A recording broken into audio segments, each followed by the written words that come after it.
Morning, everyone. Thank you all so much for being here. I'm Aisling Murray. I'm the director and founder of D.A.T.A Festival, and we're so excited to be kicking off with the conference today and really bring together people interested in the same ideas. So I'm really delighted to be introducing Brian Lavery, who's here this morning. He's a member of the Arts Council and a champion of the digital policy from the beginning. We're delighted to have him here to officially launch the Arts Council digital art policy. Thank you so much. Hi, everybody. Good morning. My name is Brian, and thank you, Aisling. First things first, I am joined today by Ella Ciechocka, who is our Irish Sign Language interpreter. So thank you, Ella, for all of your work with us today. It's really exciting to be here. And this is kind of not the Friday that I had in mind, but this is really delightful. I heard a bunch of people coming in saying this is the coolest place to be in Dublin this weekend. So thank you all for coming and making time out of your day, and to hear me for a few minutes introduce this policy, which the Arts Council is really excited about. It's a particular pleasure to be sharing it all with you. This is our digital arts policy, laying out what the Council is going to be doing to support digital artists and digital arts and arts organizations that are embarking on a digital journey in the coming years. And everyone in this room and everyone on stage here has done more than most to advance digital arts in Ireland. So this has really been a learning conversation, which I'll reference in a moment. So first of all, at the end, we will have a QR code up on screen, which I would encourage you to scan, and that's the most appropriate way to access this on the Arts Council's website. We do have a couple of large print versions for people who are visually impaired or have trouble accessing it here as well. So when I was preparing for today, I intended to summarize the policy, save you all the trouble of reading it, and to make a joke about how no one really reads policy documents. Then I saw the list of who was attending today and read through some of the names that I knew and said, actually, I think there are a bunch of people here who actually are going to read it, which is great. So thank you for the time that you may be taking to engage with this as well. I will still summarize some of the key points for you, so don't worry. A couple of other quick thank yous. Thank you to Aisling for having us here today. Aisling Murray, who's leading the D.A.T.A Festival, and congratulations on the festival, hopefully the first of many, and looking forward to Arts Council engagement there.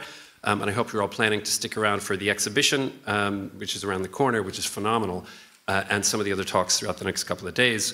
Thanks to FIAC and everyone here at the Digital Hub for hosting us in this beautiful building, and thanks also for all that you've done in recent years to make this such a vibrant part of the city. Really appreciate it and noted.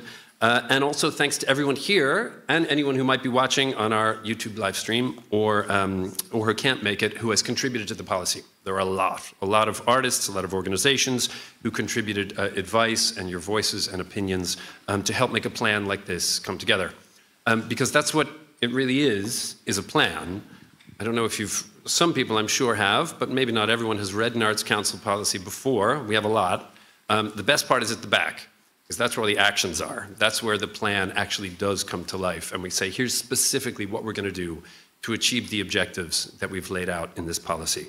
So we're going to come back in a couple of moments to the specific actions that we are taking to support digital arts. But first, some context on why we're launching this now. And I'm sure many of you may be saying, like, about time. Digital arts have been under-recognized and under-supported in Ireland for quite a while, despite a long history.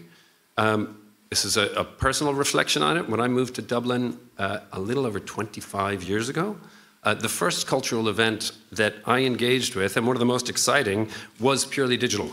It was a digital film festival called Darklight. Does anyone remember this? Yeah. And it hosted in places that used to be called Art House and the IFC, and here. Okay. And in the couple of decades since then, we've seen talented digital artists hone their craft, largely on their own, but also with the support of other people in this room. But we've also seen some of the great digital talent moving abroad and working from outside of Ireland, perhaps because of a lack of support here. Meanwhile, perhaps ironically, Irish public policy has promoted and relied upon the development and adoption of digital technologies to drive our economy, but in the arts space, not quite as much. The Arts Council has recognized the need for more here. In 2015, the Arts Council published its Making Great Artwork Strategy, which is a 10-year document, really impressive, has stood the test of time, despite a bunch of challenges. And that strategy in 2015 explicitly stated We will reflect the particular significance for the arts of digital knowledge and skills by collaborating to build digital capacity in the arts sector. Our support will focus on new ways of making work and new possibilities for public engagement. That was in 2015. Things changed in COVID, and that brought real new urgency to the need for digital supports. During lockdowns, nearly every art organization, nearly all art in Ireland and in most countries during lockdowns was distributed and consumed digitally. That forced organizations and artists to adapt incredibly rapidly. I had some experience of that with 18 and 18 at the ARC. There are two 18s, by the way. And we saw an immediate need to adapt the way that we operated to reach children across Ireland. The ARC is a children's cultural centre, which also posed additional challenges around digital. That was an incredibly stressful and costly time for an arts organisation like that, but there was also a real thrill in being able to adapt an operating model and to reach new audiences and to create new types of work. There was an incredible sense of potential in learning and changing the way that the organisation operated at that time. COVID, of course, made clear that artists, whether they were purely dedicated to digital art or incorporating digital into more traditional forms, needed more support from the Arts Council. So, development of this policy began in earnest about 2 years ago, in 2021. Denise and CultureWorks was appointed as our specialist advisor. We set up a steering committee, including a number of people in the room: Derek, Nora, Kalpana, Fergus, Tom, and Helen. Thank you all for the contributions. We surveyed nearly 1,000 artists and arts organizations about digital needs and how they were operating in the digital space. And we continued a series of in-depth interviews with many of them, including, I'm sure, some of you. Those consultations surfaced some familiar challenges and also some new ones.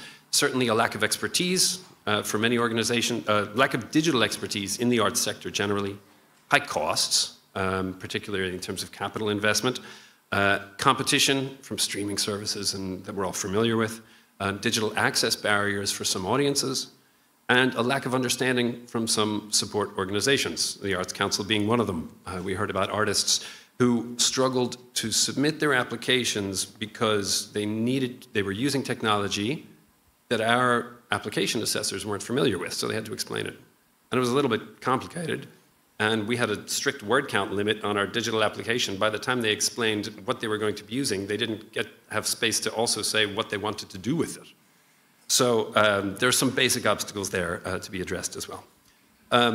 So this policy tackles those obstacles in a couple of different ways. It starts by building understanding within the council itself so that we are better positioned to support the digital art sector. We also started with some back to basics questions about what is digital art, also by starting with what it's not. So there's nothing in here about marketing or IT capabilities. This policy is not going to help anyone get more followers on Instagram. I was pleased to see I don't know if you noticed the slide before that said crypto and NFT are for weenies. That didn't come from the policy, that's not a quote from the council, but we did explicitly remove from early drafts of the policy some references to technologies like NFTs, which during COVID, that seemed like an obvious thing to include. But no, this is really stepping back to say the sector will figure out where it wants to go. We just need to figure out how to adapt and support appropriately. We do define digital art in three ways, through content, tools, and distribution. Content means that digital art can draw directly on digital technology and culture for its subject matter. So that could be art driven by data, created by software, artificial intelligence, etc. On the tools side, this is art that can rely on digital technology to achieve its artistic purpose. So through different forms of presenting the actual work, and it can be distributed, of course, through online and different platforms and devices. So with that definition in place, we are addressing those challenges through a series of actions aligned with that original strategy from 10 years ago, or 2015, Making Great Art Work. I'm going to run through those very quickly and then wrap up and hand over to the panel. Those 5 pillars and the actions that we are proposing that the council will be taking are aligned with, first, the artist. That's the first area of focus in the Arts Council strategy. Artists are crucial in exploring the impact of technology on society, and the policy supports artist-led innovation in all sorts, every art form, and it specifically encourages and supports international collaboration as well. The second is on developing capacity. So a number of our actions are focused on understanding professional development needs, identifying the required skills, and offering the training to achieve them. Mentorship and residency programs are also notable in here. Third is on public engagement and audience development. The policy aims to expand access to the arts through digital channels. That means addressing access barriers and promoting a diverse range of digital arts offerings. Fourth is spatial and demographic planning. Digital distribution offers opportunities for wider public engagement, especially in rural areas, so the policy is aligned with other government policies to improve internet connectivity, etc. It also particularly supports the archiving of digital art. And finally, investment, which the Arts Council is perhaps best known for. The Council recognises the high costs that are associated with digital arts activity and the need for flexibility in funding, where there can be a high upfront investment at the start of much digital arts work. So we will be exploring, as articulated in the policy, funding pathways for digital arts and advocacy for capital investment. I'm thrilled to say that many of those actions are already underway. We're launching the policy today to share it with all of you. It hasn't been published until today, but many of the actions have already commenced internally. Part of that has involved building up within the Council the appropriate resource and staffing to deliver on it. We've hired a number of people in this room to keep us honest and ensure that this policy is achieved in the coming years. So Elaine Doyle, our program delivery manager, is here, and Denise, our digital advisor, Kate Costello, our digital narrator, and I'm very pleased to announce that in 2024, we will be appointing a specialist digital assessor to assist with assessing applications that involve digital arts. So, in closing, this policy, which we're very proud of, lays out clear steps to support the success of digital art work across all art forms, including dedicated digital arts. And it is a major recognition of digital arts, not just as one of the most exciting areas of creative endeavour in Ireland, but also one of the most essential. So when the QR code pops up, please scan it, read the policy sometime over the weekend, and enjoy the rest of the festival. I'm going to hand over now to Denise and the panel. Thank you.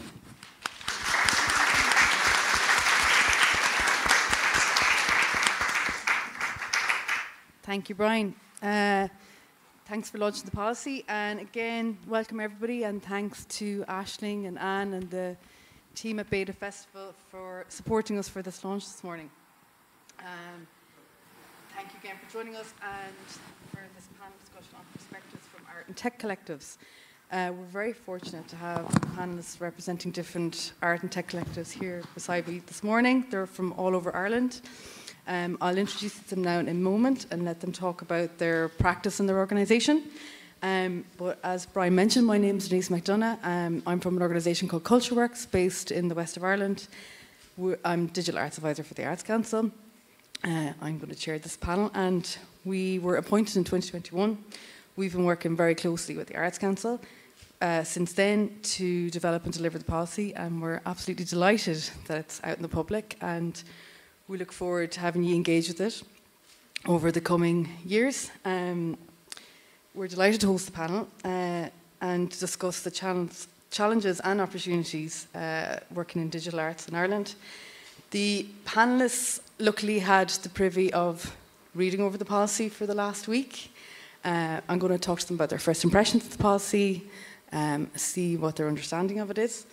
But I might just introduce you to each of them and let them talk about their practice and their organisation. So I might start with Aisling, Phelan here.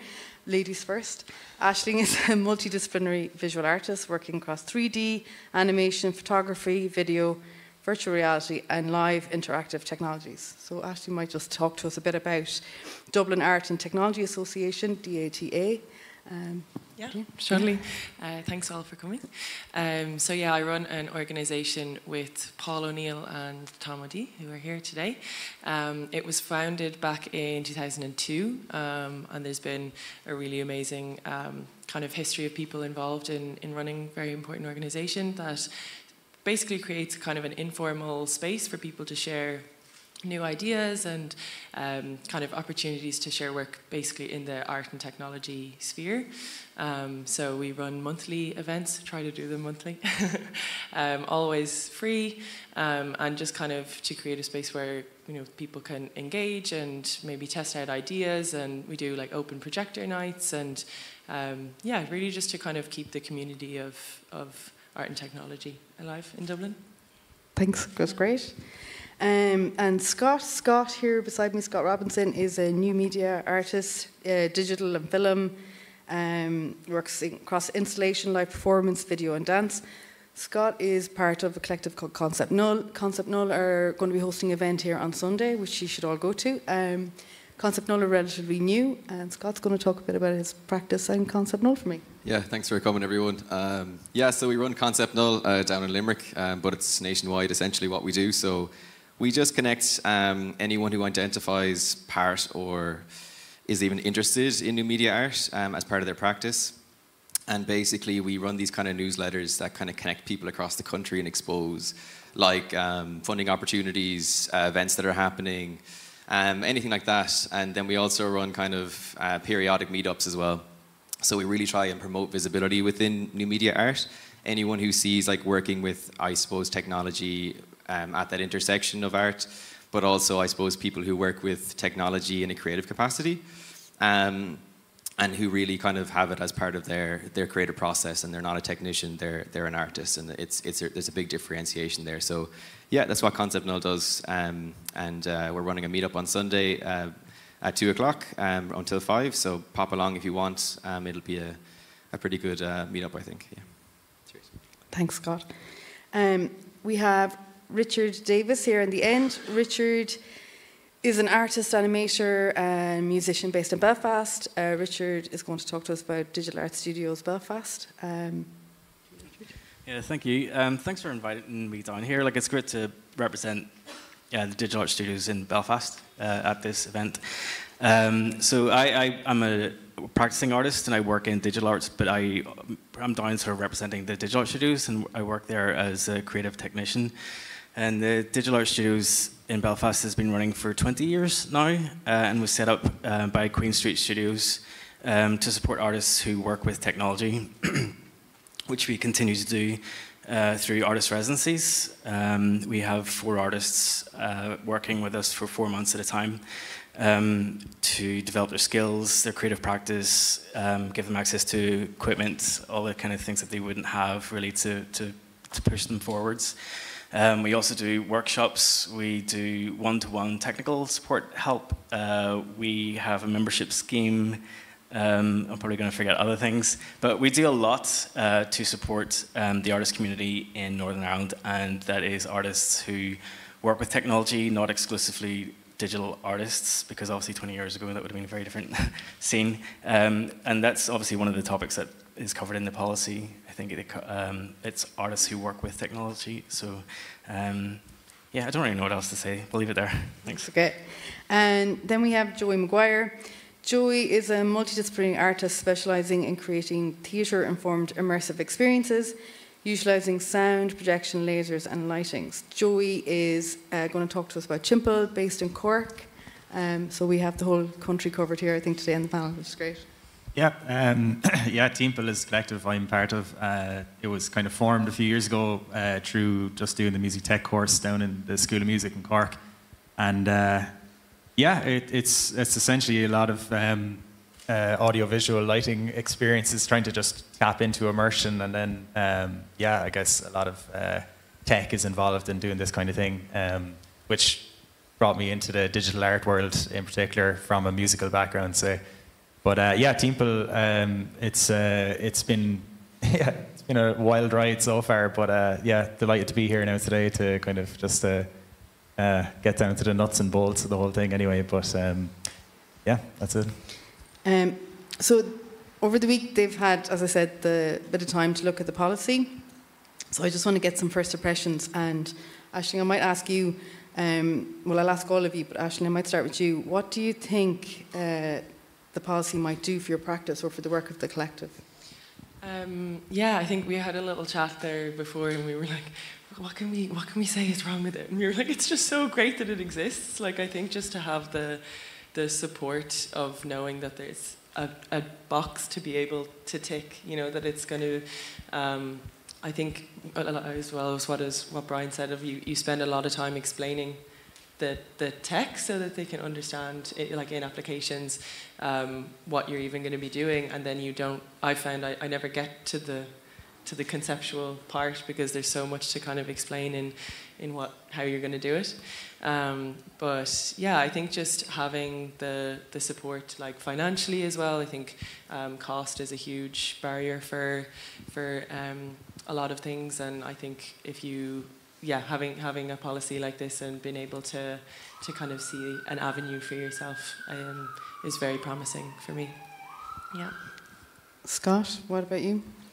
Yeah, super positive overall. Definitely, just the recognition side of it, like Aisling mentioned, is probably one of the biggest things. Visibility is so important, and to really recognise and say, oh, what I'm making actually is art. And yeah, I think in that capacity, it's just I think, like if you were to wave a magic wand in the morning and everything on the policy were magically just to happen in the next a few months, we'd have such a different landscape, and a really kind of one that's really full of life and quite vibrant in terms of a digital capacity. So it's very exciting from that point of view.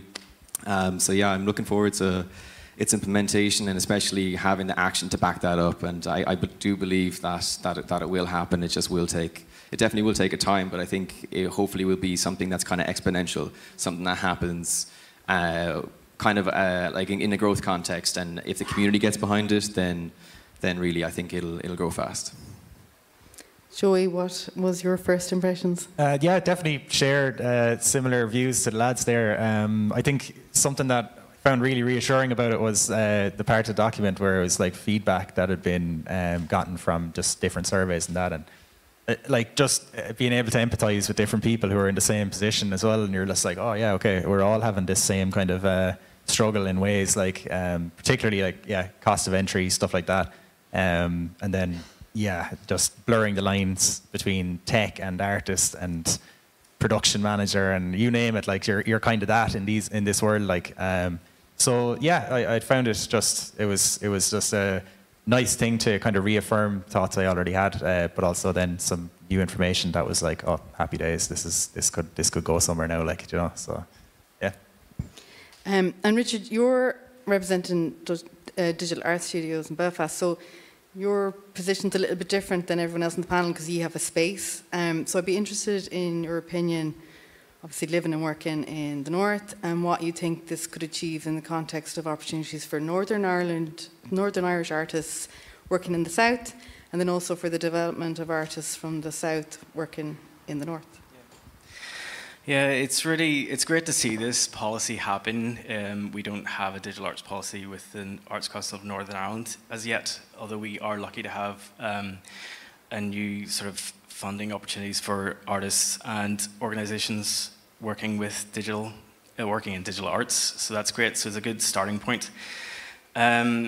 So I think I'm just going to look at my notes that I wrote in the train here today. There was the way I can sort of see this is like we, in the past, have offered our residencies to artists across the UK and Ireland, which we can still do. So artists around Ireland can apply to come up and use our facilities and resources, which would be self-funded. But the great thing is that this funding opportunities through the Arts Council in Ireland could offer you the money to be able to come up and check out what's happening in Belfast with networking equipment, all of the kind of stuff that we can offer. And I think that's really exciting for opening up the doors for artists working in Ireland to come up to us. And in regards to Northern Ireland, I really hope that, it's all about reaching out, and we're really excited to be a part of this festival and this conference today, because we were always talking about coming down to Dublin and just meeting and networking with organisations and collectives and artists down here. So, to be able to offer organisations, collectives, artists money, time, all the things that they need to be able to then invite us down, really, I think is the kind of the key thing, and just to really start working together and inspire each other, etc. So, great, thanks. I just might ask the rest of the panel, what do you think the main challenges in Ireland, north and south, for working in the medium of digital art at the minute? Aisling? Yeah, I think a lot of the time digital art can have an ephemeral aspect to it, because it's not often, or it doesn't always have to be physicalized in a way, but I think I think that when, with the support to kind of bring it out into the public, I think that will be a really great thing to see.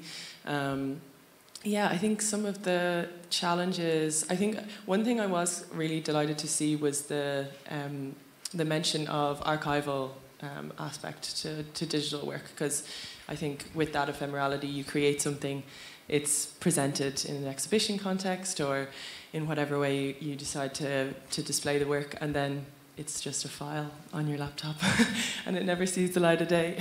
So it's exciting to think that there could be a space where there's years and years of work that you can, go and access the same way we go and see different archives. So I think that could be a challenge in a very technical sense of files and where that's going to live. And then also I think they reference the challenge of access to that as well, and whether it needs to be physical or digital. And yeah, I think there's definitely some things to kind of iron out in whose work gets saved, and yeah, I think there's some things, but it's in the document. I think they've been very kind of honest in what they know and what they don't know, and I think that was something I really appreciated, a lot of openness of saying that they want to learn, which was great to see.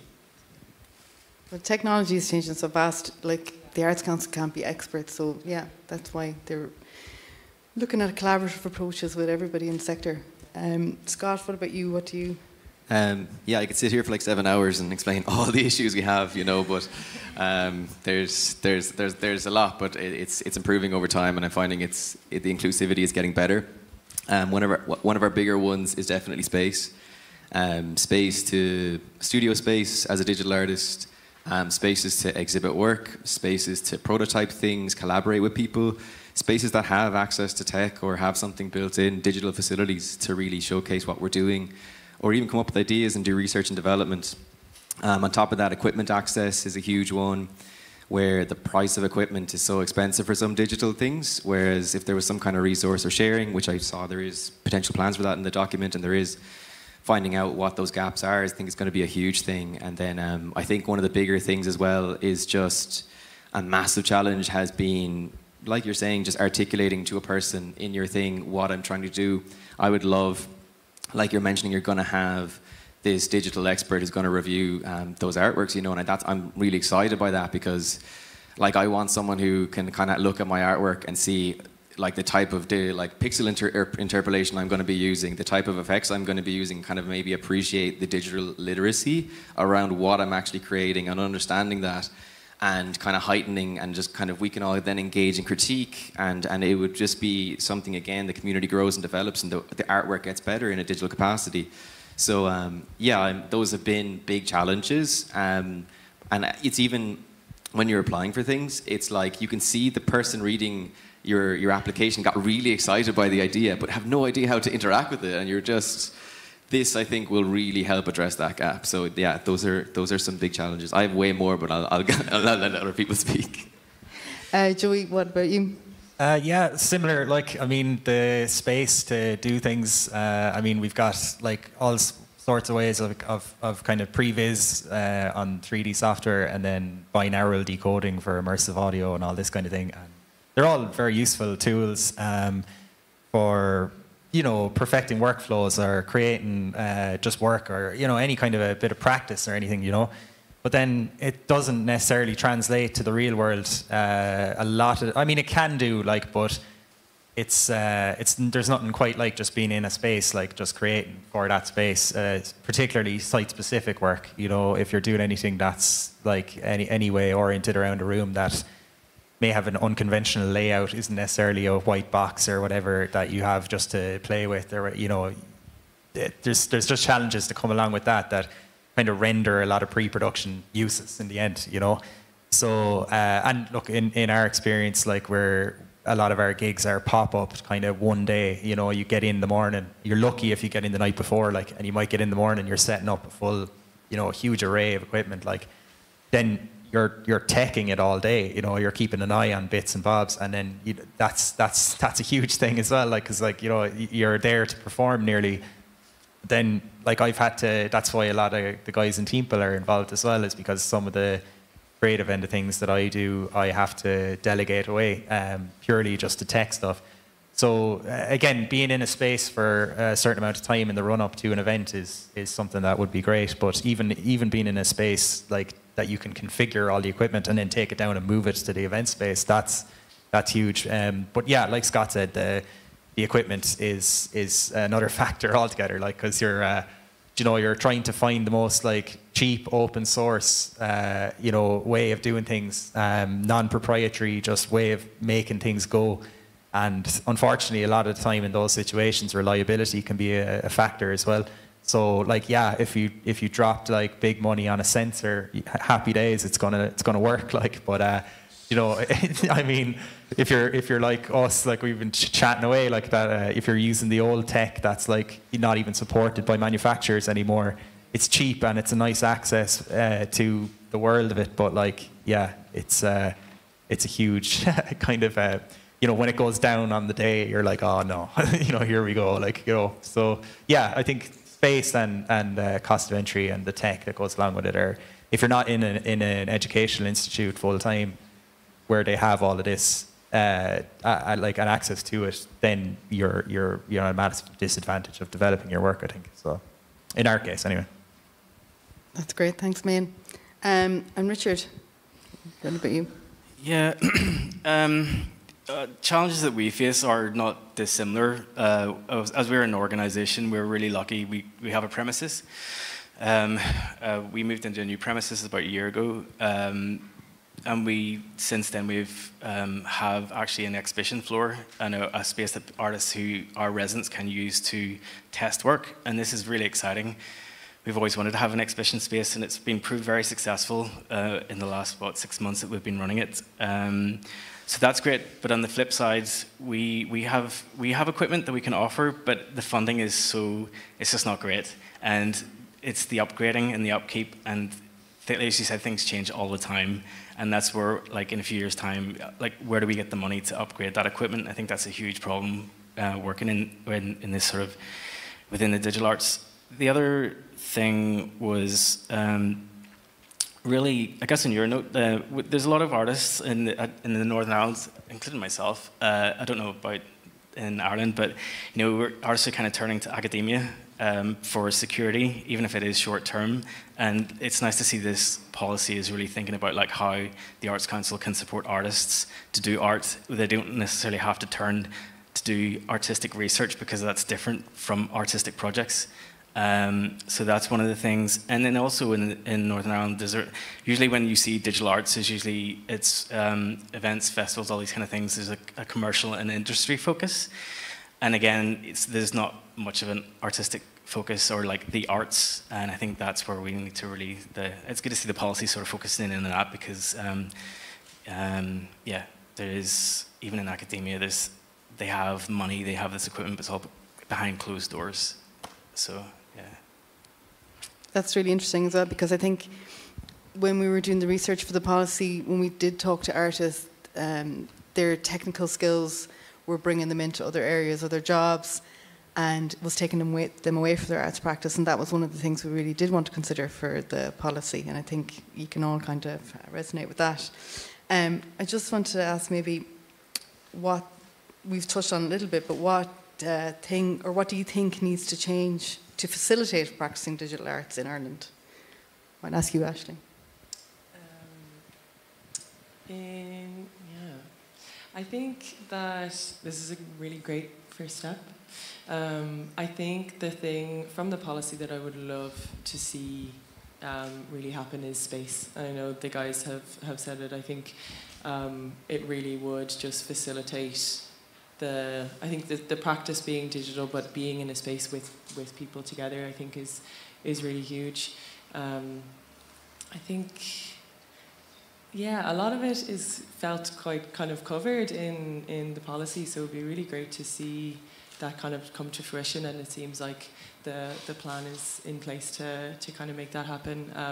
I think an awareness of the work will come from the support of it. I think with people maybe experiencing more digital art in exhibitions, maybe museums kind of dedicated to that. I know a lot of major cities would have specifically media art spaces, where if that's what you're interested in, you can go to a space where that's kind of what you're going to get, rather than, it being maybe part of another kind of major institution.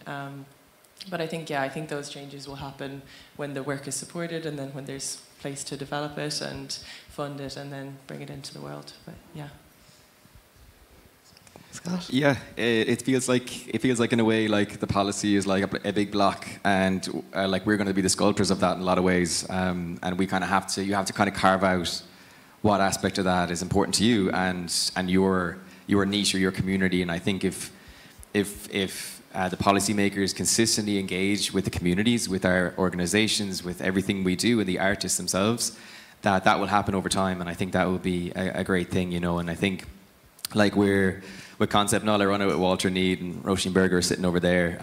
But it's funny because we started the newsletter there, I think, about 9 months ago, and it comes out every 2 weeks just to promote visibility.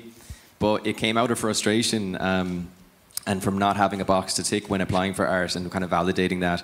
And I remember I wrote this big letter and it got signed off by a load of people, and I was about to send it to the Arts Council, and then it was like, oh, do you know Denise is actually implementing all of the things you're talking about? And I'm like, Christ. So she was kind of a couple of years ahead of us there, but then that's how we linked in. And it's funny how now this has come full circle, and it's kind of a beautiful moment for us because it's the start, but we're going to fly the flag of new media art and representing that, and your arts practice and art being part of your creative process and not something that's necessarily facilitating what you're trying to do, and I think that's a really important thing. What was the question? I can't remember. What change do you to facilitate your practice? You just said it. So yeah, grand. No, cool. Nice. Brilliant. Thanks. Joey? Yeah, I mean, like has been said, this is amazing that we're here today, even doing this. It's really reassuring, for the future. I think for me, what's been a massive challenge has been the actual application process, say for projects or bursaries or agility awards or any of that stuff. I guess I've put down what I do, and even though I have a musical background, I find that I'm being referred over to visual arts or spectacle or back or what, because a lot of our Timpeall events are live events rather than, say, virtual. So we'd be going for anything, any bit of a category that ticks a box. You're like, okay, great.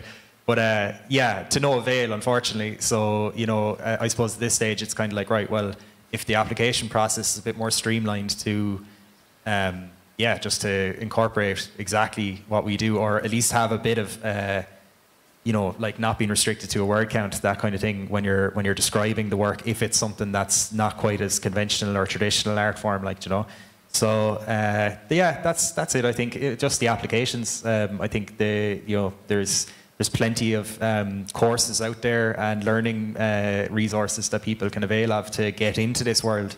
No bother, straight away, what art and technology in UL, there's music and technology in Cork, then there's an array of private courses you can do, loads of online learning resources, so it's all there. It's just, I found that making something from, I suppose, not to be just the money, but making it a sustainable part of your income, or whereby you're not just trading off your tech skills for money, to another artist, which, happy days, more than happy to do it. It's how I've made a living the last couple of years. So it's what you have to do, but at the same time, there's always a part of you where you're kind of like, oh yeah, it'd be nice if I could, put my work on the wall there, or use my sound design. But yeah, I think the funding process or applications in general, that'd be my change. And Richard, I suppose to facilitate kind of cross-border any development, what would you like to see happening? I guess that it would sort of echo what I said at the start. Just would like to see good use of the time and effort of the Arts Council, the artists, everyone, just to sort of figure out the ways that they can use this, the policy and what comes of it, to be able to talk and to communicate and to work together. You know, one thing that really struck me, like, it's really good to see everyone so excited about it. You know, and I hope this has a knock-on effect in Northern Ireland as well. What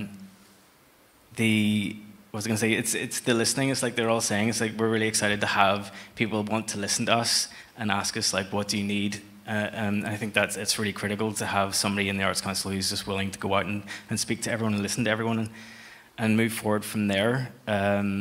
Also, the other note that I had down here is that, you know, the policy said, no, we're going to investigate this, we're going to look at this, and it's very open and it's very great.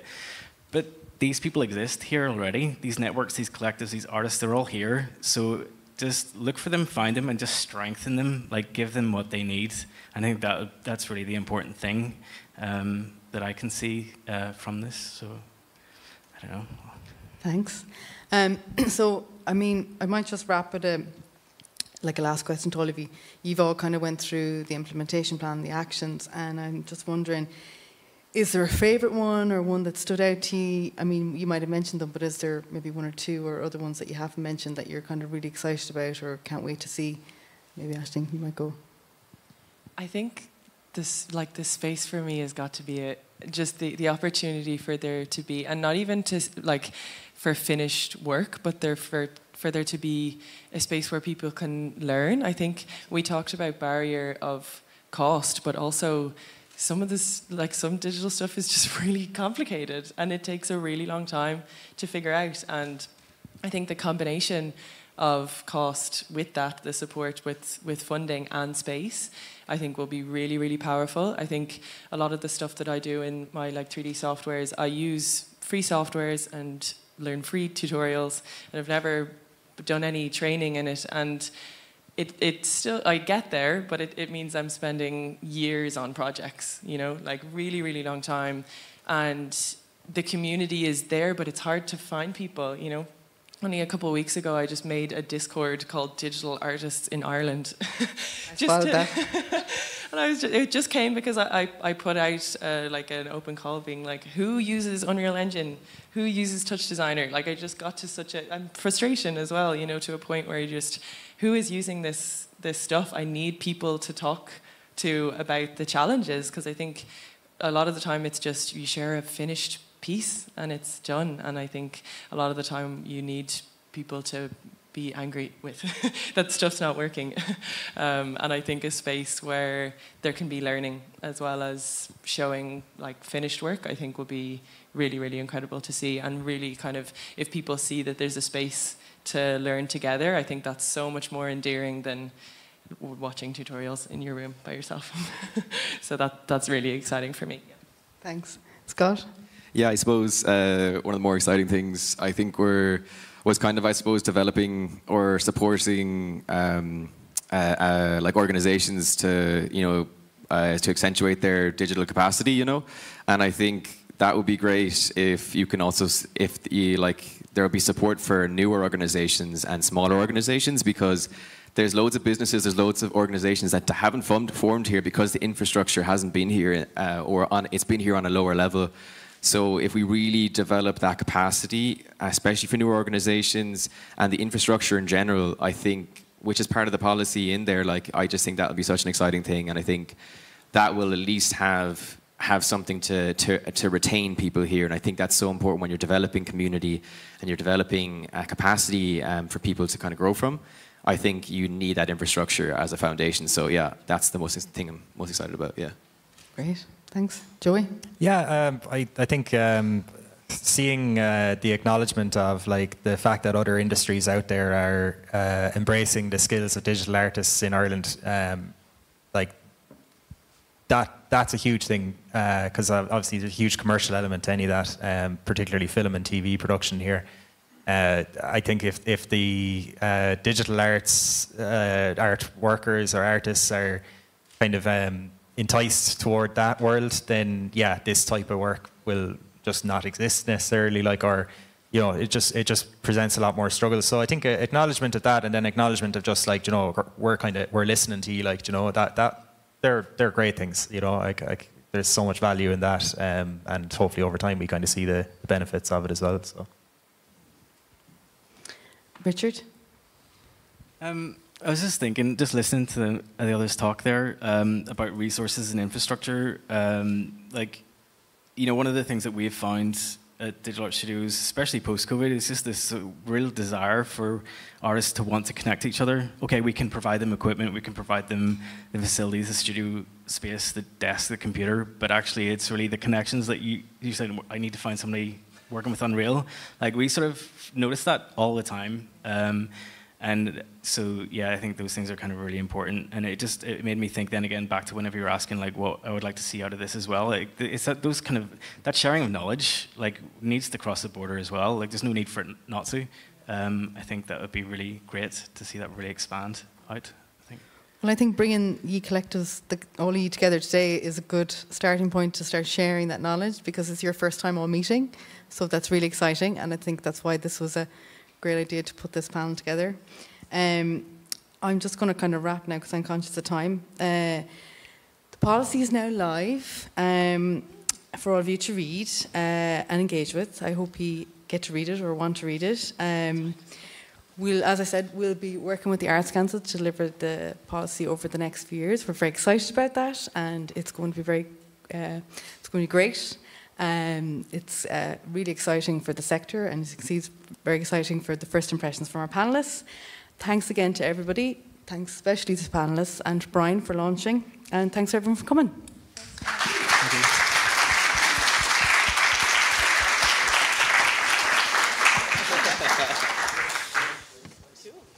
Thanks so much. Sound. Yeah. Thanks, Cheers.